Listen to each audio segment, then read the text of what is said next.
Selena Gomez just got married, but not everyone made the guest list. Not even Selena Gomez's former best friend and kidney donor, Francia. Ray J is claiming to be working with federal agents to build a criminal case against the Kardashians. Normally, everyone ignores Ray J, but this time Kim and Kris are taking his claims seriously, and they're now threatening legal action against anyone who talks about Ray J's statements. David has abandoned his home in the Hollywood Hills, and he's trying to remain low-key while investigators find Celeste's killer. He's maintaining his innocence and even joking about the matter to his friends. Recently, David was even caught playing Fortnite and could care less about being charged. Delete everything. Delete everything. Everything goes.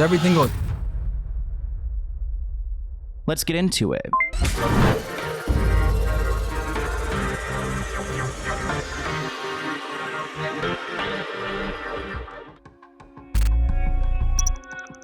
Let's get into Selena Gomez and Benny Blanco. Congratulations to Selena and Benny on getting married. I know Selena tried to keep it a private wedding, and she did pretty well. I mean, there were helicopters circling around, but she had these tents made, and it seems like it was a success. Now, we haven't gotten too many pictures or videos. I think there will be like a Vogue special for that, but we have heard about some of the drama that went down. Like, you guys remember that one girl who donated her kidney to Selena Gomez? Well, she wasn't invited. Could you imagine donating your kidney to your best friend at that time and not being invited to their wedding? There are also some reports that Taylor Swift made it all about herself. Now, I'm just kidding. Taylor did not make it all about herself, even though she's the main character wherever she goes. Now, a bunch of celebrities were there, SZA, Camila Cabello, but everyone was paying attention to Taylor. I mean, she's like the most famous person in the world, so I understand. Taylor Swift did take to the microphone, of course, to give a wedding toast. A source claims that she made a pretty long speech about the reception, also mentioning inside jokes that she shares with Selena. And I feel like they probably do have a lot of inside jokes. Of course, Travis Kelce could not make it, but that was okay. I mean, Taylor Swift had her people there, and she rolls deep. Like, the Taylor Swift gang is like 30, 40, 50 people to take care of her. This is Taylor Swift arriving to the wedding. I think they just got an elbow. They really did not get much of her. And this is so dramatic to me. Like, look at all these umbrellas. Like, that is kind of unnecessary. Why? Like, what is the camera going to do? Is it gonna, like, what is the photo going to hurt? So they've got like 15 people holding umbrellas, and then we've got this guy over here, our buddy Fred, carrying all the luggage. Look at him. Oh, he's struggling to hold it all up. It's because everyone else is on umbrella duty. But the source says that they were glowing all night, and both Selena and Benny couldn't stop smiling. There was so much love in the room. And I'm sure there was so much love in that room, and Taylor was there, but somebody who wasn't there, Francia with the kidney. You guys remember Francia? She was, once upon a time, Selena Gomez's best friend turned kidney donor. So we had people there like Paul Rudd, Paris Hilton, but no Francia. I mean, wait, I guess, like, this is so morbid. I guess Francia was there. Part of her was there. Now, they became friends in 2007, and they've had their ups and downs, but in 2017, Selena's lupus was really bad, and it was a scary time for her. And thank God her friend was there to give her that kidney to, get her back on track. In 2022, Selena Gomez told the Rolling Stone that Taylor Swift is her only real friend in the industry. Francia's kind of in the industry. Obviously, she's no Selena or Taylor, but she took that personally. I mean, I would be a little bit bothered if I was Francia, especially because there's probably so many people at this wedding. She could have totally been there. What do you guys think about that in the comments below? Let's get into Ray J and Kim Kardashian. Now, honestly, I'm bored talking about these two, but I'm now interested because lawyers are getting involved. Ray J claims that the feds are going after the Kardashians. Ray J claims that he's working with the feds to build a RICO case against Kim and Chris, kind of similar to what Diddy was being charged with. He said that anybody that's cool with Kim, they need to tell her now the feds are coming. There's nothing I can do about it. It's worse than Diddy. RICO stands for Racketeer Influenced and Corrupt Organizations Act. So it's a very broad term to essentially charge people with like criminal enterprise. We have a clip of Ray J talking about this potential investigation. He's not in frame. You'll see Krishan Rock and some other guy, but you'll hear what he has to say. This federal RICO though on KK and Chris. Ooh, the federal RICO I'm about to drop on Chris and Kim is about to be crazy. What about this? I'm talking about I'm on the news every day like yeah. Meaning like I'm gonna say a lot of shit, but Got a little bounce, you know, you walking, your shit would be. Anybody that shoot a if video? anybody know Kim and cool with Kim, they need to tell her now. I like how their friends like aren't even paying attention because he seems like he's just making things The up. rain is coming, the feds is coming. It's worse than Diddy.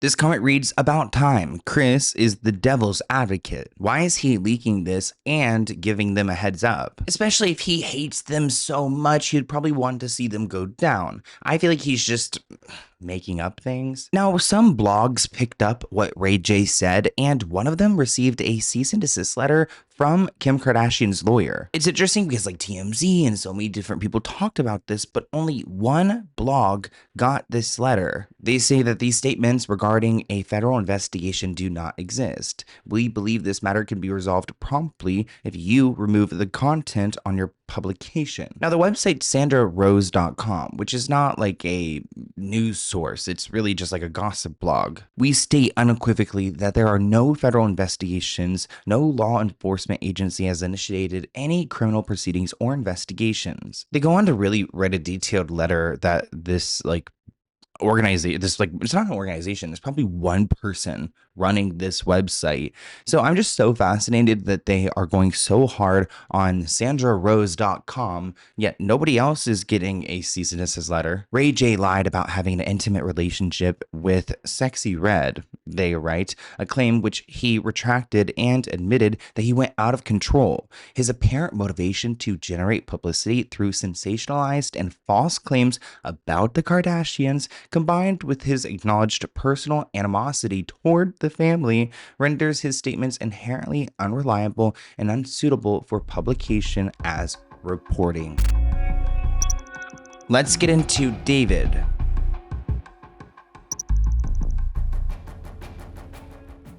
Are any of you guys confused that he has not been arrested yet? It doesn't make sense to me. Like, is it going to happen this week? When will Celeste get justice? I mean, the longer this is taking, part of me feels like they'll never arrest him. I fear there's going to be some bogus excuse as to how she passed away and how she herself ended up in a trunk. But there were so many people in David's life who were fully aware of Celeste's existence. There's no doubt in my mind that they had a relationship. And if David's own friends are now telling police this, I don't know why he's not arrested for having a relationship with a minor. Now, Celeste got away with living this lifestyle with David for some time because she had multiple fake IDs and he would bring her around. They acted like she was 19, even though she clearly looks like a child. Now, I know I spoke about this on my main channel, but there was more than just fake IDs. It seems like there was also another Celeste readily available for David to use as his cover-up for his relationship with this minor. I mean, it's convenient that they're both named Celeste. They both look similar, but the older Celeste is like, what, 23 years old, while we're talking about like a 14-year-old. Nonetheless, David had a full community around him who were aware of the situation and also protected him, like put themselves out on the line. I mean, Celeste, the older Celeste, would go by CC when they were all hanging out. They kind of all had like a comfortability with each other, and these boundaries were crossed a long time ago. But here's a TikToker giving you guys some background on the two different Celestes, because it gets confusing. So someone close to David posted this. It's a little long, but trust me, it's worth listening to. They said, so I have a friend who was friends with David and I was around David because of him. Heads up, it's a long read. My friend and I found out about the car September 8th and my friend contacted David after and he just responded with, I can't say anything about that because I don't know what's going on. My car was stolen and I'm talking to the police. That was the last thing David said. As things started to come out online and the ID of the victim, we realized that the body that was found was his GF Celeste, the 19-year-old we met a few times after his shows, kickbacks, parties. One thing I can talk about that I'm 100% sure is that there was two Celestes because I've met them both and I've spoken to them both. One thing about that looking back that I find weird is that when they were both in the same room,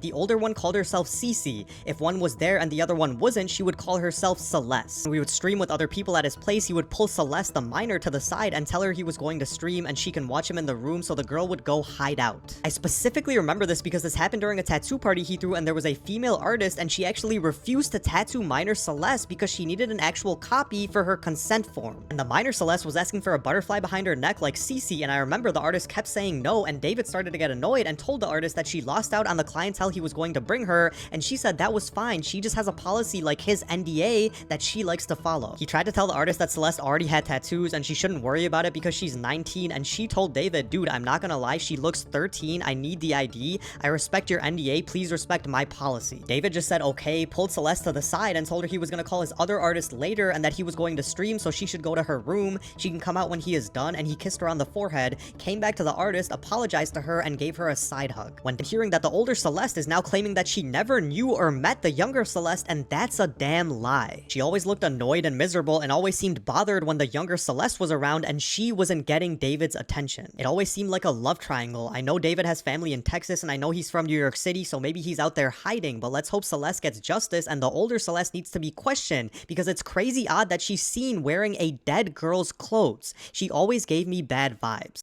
This comment reads, the older Celeste killed the younger Celeste. I just can't prove it. This person writes, somebody at me when this case gets solved because I can't follow up with this anymore. There's too much evidence against David. I'm starting to think that it was someone else. And finally, I'm overstimulated. One shout out I need to give is to those internet sleuths because I feel like y'all are doing better than the police are. Like, I'm not gonna say aren't take the credit. We've been doing pretty good on my main channel covering these things, but you know, there's a lot of you guys bringing it to my attention. We do have a video that's now going viral of Celeste at like 7 a.m. on March 19th, 2024. This is one of the times that she was leaving home. I don't know where she said she was going. You'd think 7 a.m. she would be going to school. Her brother at one point said that she was going to the movies, but we have a video clip of her running away, and I'm assuming eventually picked up by David somewhere. Now, the reason why we have this runaway footage is because Celeste's older sister went to this liquor store to go and ask him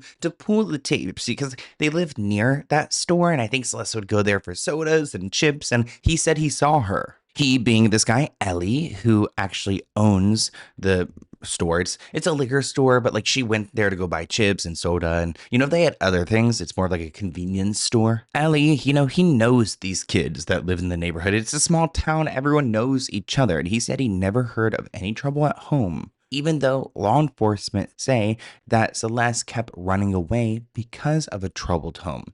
And I'm not going to write off the potential of her having a troubled home, but I also think that there's a level of grooming here on David's side, trying to get her to leave and convince her that they could have a life together.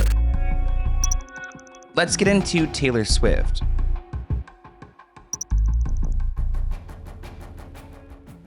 Are you guys so excited for Taylor's album to drop on Friday? Let me know. But Taylor had a little bit of drama at Travis Kelce's home. A man got arrested as he was trying to serve her. This all stems from Blake Lively and Justin Baldoni's lawsuit because Justin is trying so hard to drag Taylor into this.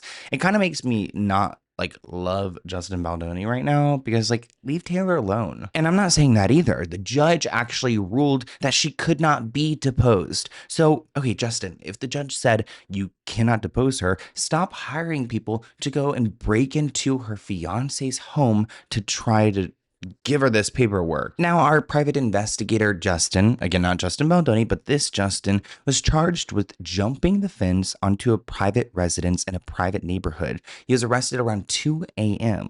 Sounds like he tried to go above and beyond to go and serve, like, Taylor this paperwork. But if the judge already said that she doesn't have to be in a deposition, I don't really know what he's doing here besides harassment. So you're telling me an ex-cop decided to jump the fence of a private home at 2 a.m. to serve someone papers? This story about the man trying to serve Taylor papers in the Baldoni lawsuit being arrested at Travis Kelce's home, there's something off about it, guys. This comment reads, "There's no way. Something isn't adding up. This sounds like Blake Lively smearing Justin." I feel like Blake planted this story, which could be a reach. I mean, Blake Lively organizing this, that would be crazy, like reverse psychology. Justin Baldoni's lawyers filed documents claiming Taylor was set to give a deposition, but it was only available to do so at the end of October. But 2 days before the process server was arrested, Taylor's lawyers sent a letter to the judge saying that Taylor had not agreed to give any deposition. If there is any strategy here on the Baldoni side, it seems like they used their PI, Justin Fisher, to go and try to beat the deadline of September 30th of serving her with these deposition papers. But I have a feeling they're going to have a hard time getting to her. I mean, remember all those umbrellas? But there is a strategy here, because if Justin Fisher was successful hopping Travis Kelce's fence and somehow getting into contact with Taylor Swift, she would have to then convince the judge that she had a good excuse for not being available to sit. So it seems like Justin Baldoni is grasping at straws. Let's get into Diddy. Diddy is headed back to court because it's time for sentencing. And of course, he doesn't want to be there anymore. In the documents, Diddy says the sentencing guidelines for his conviction on the 2 counts of the Mann Act is no more than 6 to 12 months in prison on each charge. Prosecutors proved that Diddy violated the Mann Act by transporting male SEX workers across state lines for his freak-offs. Diddy points out that he's already served 13 months in horrible conditions at the Brooklyn's Metropolitan Detention Center since he was arrested in September 2024. Diddy says he's become sober for the first time in 25 years and has inspired other inmates within his program. Diddy says he realizes how destructive his arrest and conviction have been on his reputation, which has terribly impacted his business and damaged his family. Diddy is asking the judge for a 14-month sentence with supervised release, mandating drug treatment, therapy, and group therapy. Diddy is set to be sentenced on October 3rd, the same day that Taylor drops her album, after being convicted in July. Prosecutors have said that Diddy should be sentenced between 51 and 63 months, while his lawyers have been countering with 21 to 27. Pretty crazy that Diddy could be out in 2026? Especially if they're counting the time he's already served. And now we've got Young Miami out here writing a letter to the judge. Now we've already seen this happen before. His girlfriend, Gina, who disappeared. Actually, her name was victim number 3 in the case, but she never arrived to testify, and we didn't hear from her for months until she written a letter to the judge begging for Diddy to be released. Gina seems brainwashed in my opinion, and so does Young Miami. Young Miami is not the only one who's written a letter. Janice Combs has, so has Diddy's 6 kids. Young Miami had a relationship with Diddy up until he was arrested. I can't believe that she watched the same trial we did, and she's advocating for him to get out. I mean, I would think at that point maybe she would move on, go find someone maybe a little bit more pure. So Carisha, also known as Young Miami, wrote a letter to the judge in Diddy's case asking for leniency, basically saying, "Judge, please let him come home." She said in the letter that they went to the Met Gala, he fed the homeless at least once in 2022, and as far as her personally, she didn't have any problems with him. She can't speak to the other problems documented on video anywhere, girl. That's a whole different video for a whole different day. She also ended the letter with my very favorite part, which says, "Judge, that's a good man." Carisha, the judge is about to read that and add 5 more years to the sentence. I'm just playing, Carisha. The letter was fine. It looked like any other character letter that judges typically receive in these type of cases. So we'll see what the judge does at the next court date that he has in October. So I don't know. I don't know why anyone with Young Miami would even risk their reputation associating themselves with Diddy. Kanye's the type of person who's hanging out with Diddy. Young Miami should steer clear. This comment reads, Carisha, please, dear your honor. And finally, he fed the homeless at least once. She really was trying to figure out anything, like thinking way back in her mind, anything that he's done that's good to tell this judge. Christian Combs, one of Diddy's sons, wrote a letter, and you could tell he wrote it. He writes, no disrespect to you if you have kids, but I know my father is the best. Okay, this is the same like what Christian Combs that was accused of drugging an employee on a yacht and trying to force her to do things with him. It is wild to see all of the excuses that Diddy's family is making for his behavior. This person noted, not one of what I read from them is moving, especially reading it with the Cassie beating video in mind. That video is his legacy and will be beyond his grave. Another person wrote, summary, the people who depended on him and his finances are trying to manipulate the system so he can go free and continue to pay them off. Surprisingly enough, there are people in jail or in prison, wherever Diddy is, that are advocating for him. Diddy is using his time in jail to teach his fellow inmates business skills. He has this class called Free Game with Diddy, and there's a bunch of people who are writing to the judge, inmates, who say, because of this class, I have purpose, something to look forward to every day. He has showed us the little adjustments to our everyday lives that add up to big change. One person said, the free game class with Mr. Combs has affected me in a good way and impacted me because I've learned so many things like how to create a successful plan. I was really appreciative to receive some knowledge of sort to take back to the real world and have to think about doing not have to think about doing something illegal. Well, you know what? Good for you, Charles. I'm proud of you. Raymond says, Diddy saved me, and that he's witnessed Diddy do magical things behind bars with limited resources. He says, in a place of segregation, I've seen Mr. Combs bring unity to all races, ethnic groups, no matter the background, as a unified front. So Diddy's got an army of people on the outside world in the prison system advocating for him. Even though Diddy has all these people advocating for his release, the judge did seem really strict to me. Like, I feel like he's not fazed easily, so we'll have to see what the judge says. Let's get into Michael Jackson. Michael Jackson is being thrown back into the headlines because his accusers are asking for some money. Wade Robson and James Safechuck want Michael's fortune. In new court documents, Michael Jackson's estate reveals the eye-popping figure in documents about a dispute with Paris Jackson over payment of their attorney fees, like Wade and James. Now, it does appear that these accusers have been paid off, but we don't know the amount of money that they've received. There have been so many issues recently with Michael Jackson's estate. He's been gone for a while now, but there's still so much drama. They're currently in 5 different litigations. Paris Jackson, Michael Jackson's daughter, is like, hey, is there going to be anything left over for me? And unfortunately, I don't think there will be. The reason I say that is because this estate is about to file for bankruptcy. So I don't think Wade and James might get any of their payments. The estate might have to default on them because they have gone broke. Within either the first or second night of Michael and I being alone at Neverland, the night started changing.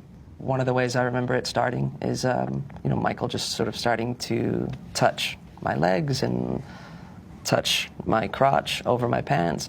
It progressed to him performing oral sex on me. This comment reads, meanwhile, real victims suffer because of these money grab victims. Let the man rest in peace. Robert argues these are real victims and deserve justice too, just like anyone else. Who cares if Michael Jackson is dead? They are owed. Let's get into Pete Davidson.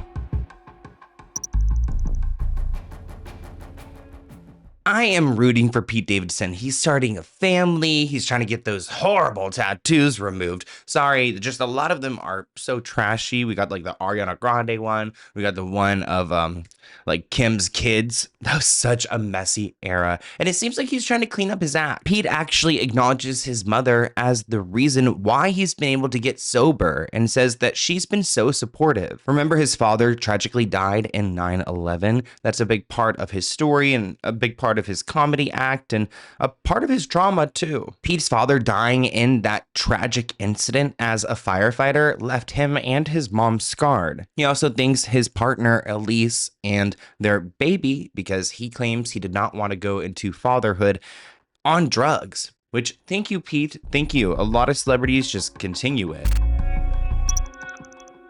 Let's get into Trump and Epstein. We've got some quick stories for you guys to wrap up the podcast. Did you see what was going down in DC with Donald Trump and Jeffrey Epstein? Now, I am from the DC area. I used to spend my weekends at the National Mall. I was on a kickball team at one point. Imagine me on a kickball team. I did pretty well too.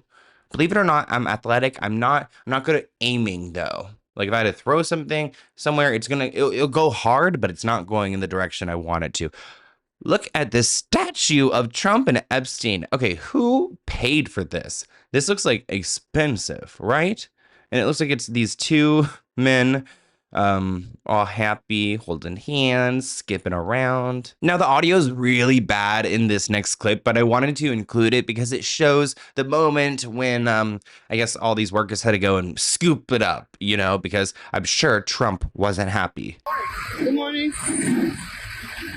My name is Frank Lance. I'm with the National Park Service.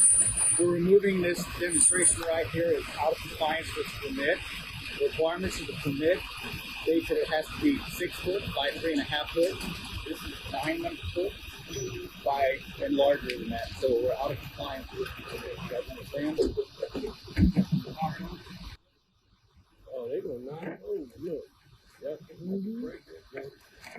This comment reads, why would Tylenol do this? Now, Trump wasn't happy about this, and he had one of his White House spokesmen, minions, go to the press and say they're free to waste their money this way however they see fit. It's not news that Epstein knew Donald Trump, but because Donald Trump kicked Epstein out of his club for being a creep. Well, at least they're acknowledging he's a creep.